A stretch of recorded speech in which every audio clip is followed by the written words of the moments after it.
السلام علیکم ورحمۃ اللہ وبرکاتہ۔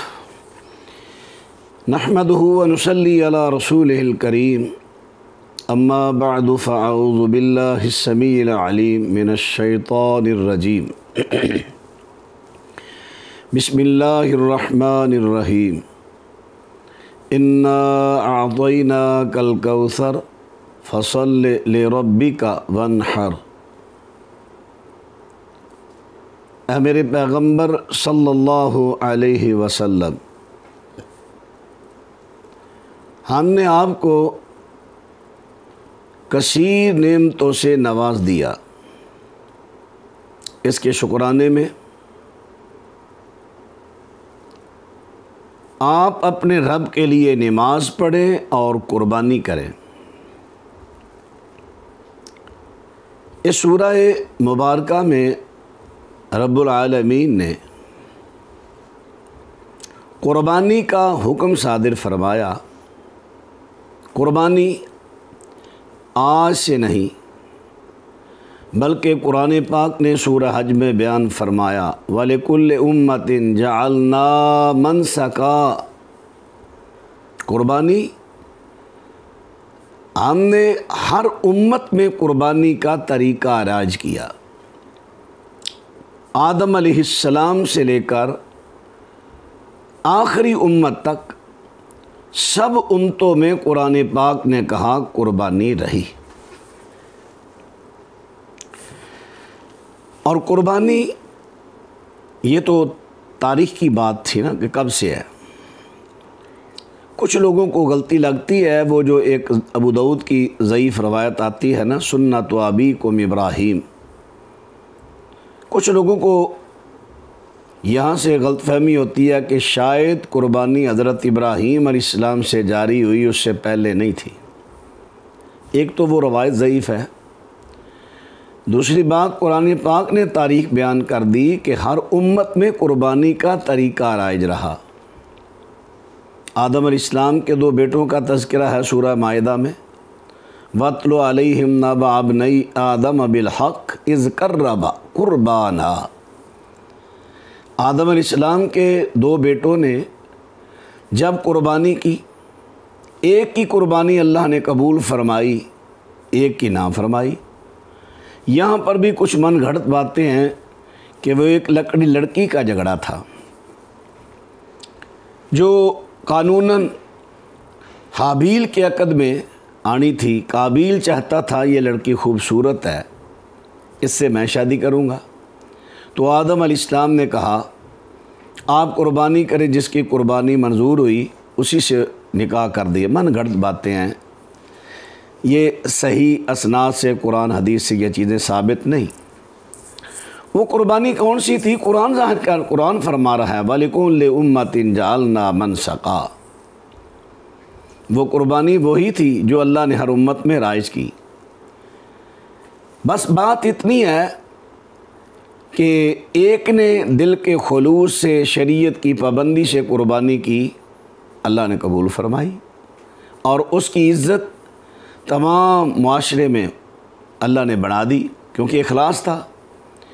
قابیل نے پابندیاں شریعت کی نہ کی، تقوی کے تقاضوں کے بغیر اس نے قربانی کی، قبول نہ ہوئی۔ انما یتقبل اللہ من المتقین، اللہ تو متقی لوگوں کی قربانی قبول کرتا ہے۔ آگے چل کر انشاءاللہ تقوی کی بات ہوتی ہے۔ یہ پہلے تو میں نے تاریخ عرض کی قربانی کب سے ہے۔ اب قربانی کا حکم کیا ہے؟ کچھ اہل علم کا خیال ہے کہ قربانی فرض ہے، کچھ کا خیال ہے قربانی نفل ہے،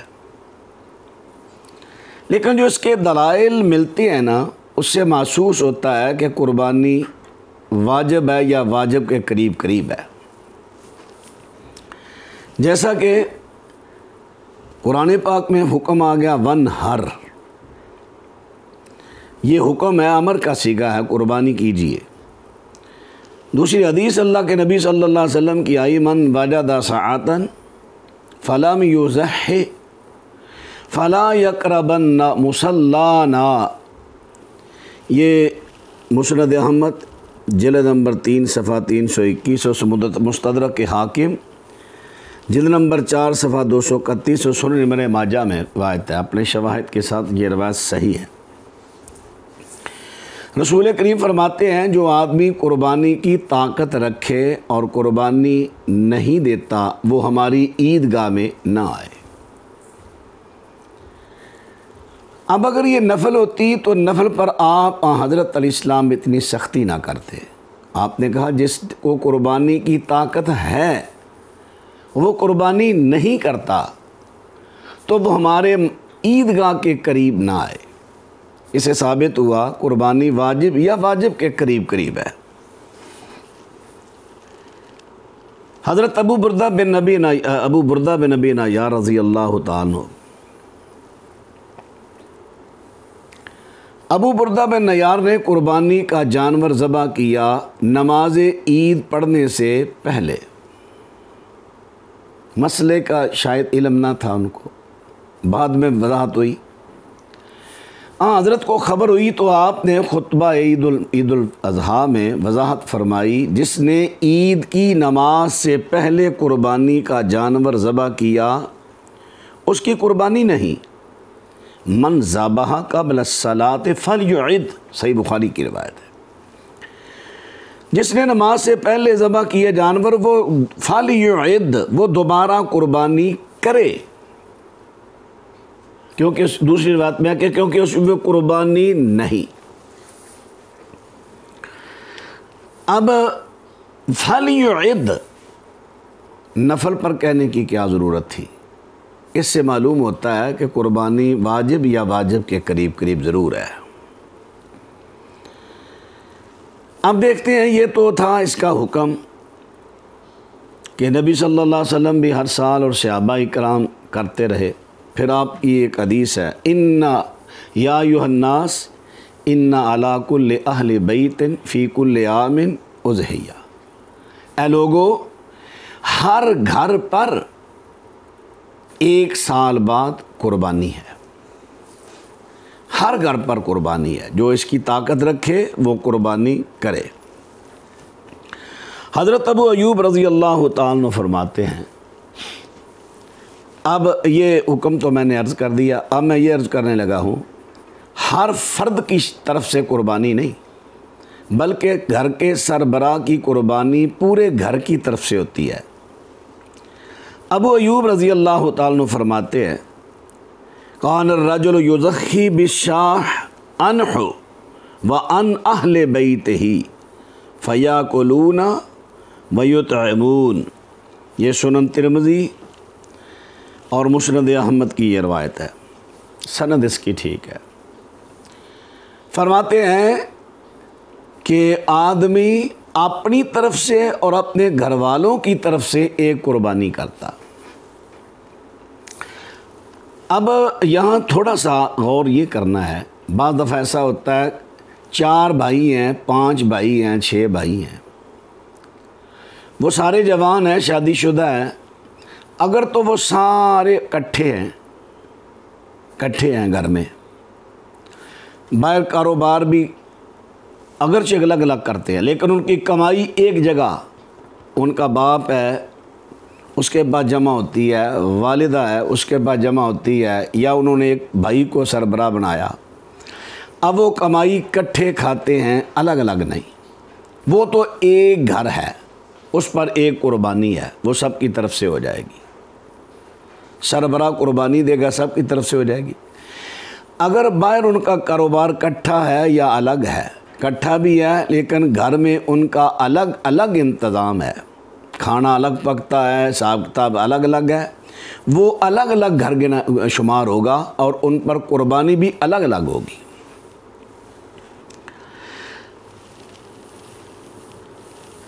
یہ تو ایک قربانی ہے۔ ہاں اس کے علاوہ اگر کوئی نفلی قربانی دینا چاہے وہ جتنی قربانی چاہے دے۔ دیکھیں نا نبی صلی اللہ علیہ وسلم نے ایک دن میں 100 اونٹ قربان کیے، اب وہ نفلی ہے نا قربانی، جتنی چاہے وہ قربان کر سکتا ہے۔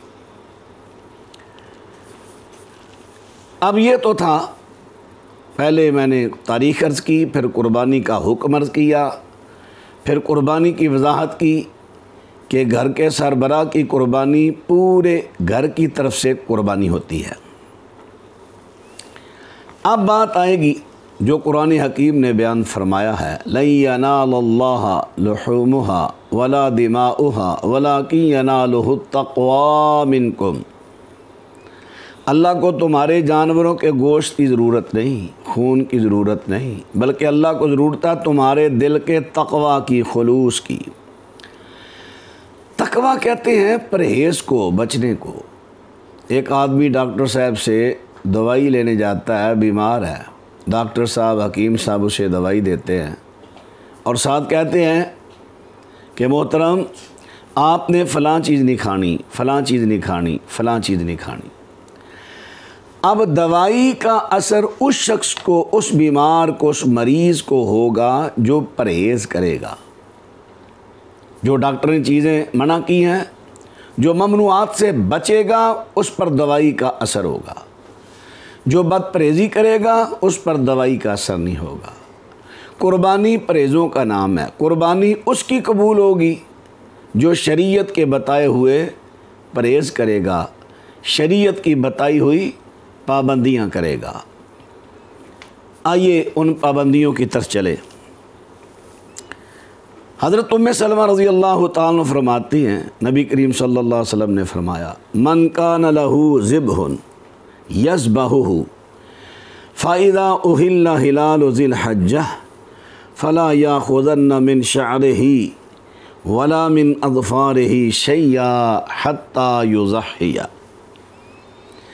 کہ جس آدمی کے پاس قربانی کا جانور ہے یا اس نے ارادہ ہے قربانی کرنے کا، وہ آدمی ذی الحجہ کا چاند دیکھنے کے بعد قربانی کرنے تک اپنے جسم کا کوئی بال نہ اتارے، ناخن نہ کٹائے، یہ پابندی کرے۔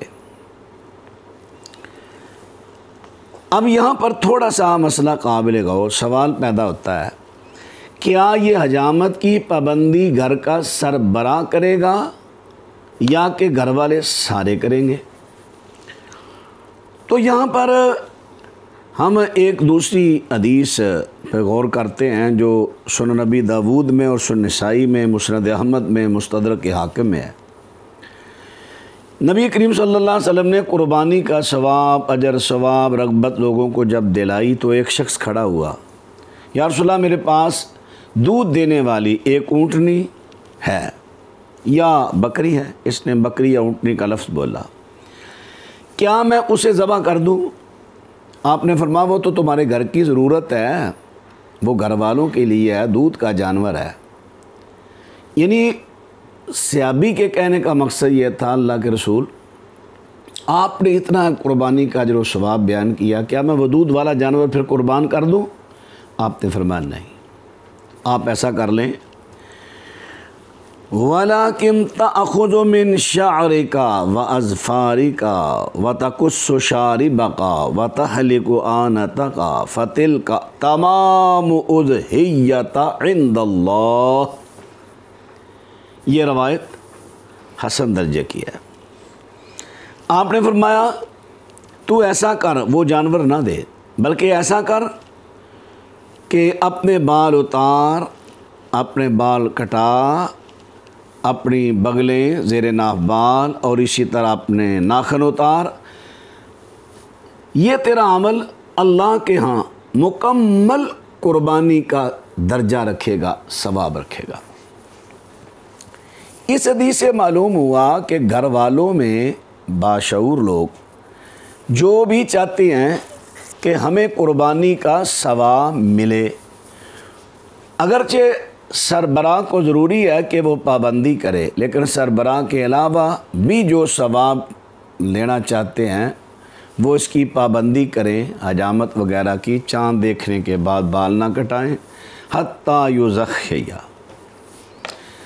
جتنی پابندی کریں گے، پابندی میں ان سب کو اللہ تعالیٰ اجر و ثواب عطا فرمائے گا۔ اب حتیٰ یضحیہ کی ہم غور کرتے ہیں کہ وہ بال کٹانے کا کون سا مقام ہے۔ حدیث میں تو واضح لفظ ہے حتیٰ یضحیہ، حتیٰ کہ وہ قربانی کر لے، قربانی کرنے کے بعد حجامت کروائے۔ ظاہری لفظ تو یہی ہے اور بہتر بھی یہی ہے کہ قربانی کے بعد، لیکن کچھ اہل علم کا خیال ہے جب عید کی نماز پڑھی گئی تو قربانی کا محل شروع ہوا۔ قربانی کا محل کیا ہے؟ عید کی نماز کے بعد یہ قربانی کا محل ہے، یعنی قربانی کا موقع آ گیا۔ اب اگر قربانی کسی وجہ سے لیٹ بھی ہے تو بندہ حجامت کروا سکتا ہے۔ بعض اہل علم کا یہ خیال ہے، میں ان کی نفی نہیں کرتا، لیکن میں کہوں گا کہ بہتر یہی ہے حتیٰ یضحیہ، آپ ظاہری معنی لے لیں۔ اب یہ بات ہوئی حتیٰ یضحیہ کی، ابھی آگے چلتے ہیں۔ پابندی، یہ تو میں نے پابندی عرض کی تھی چاند کے حوالہ سے۔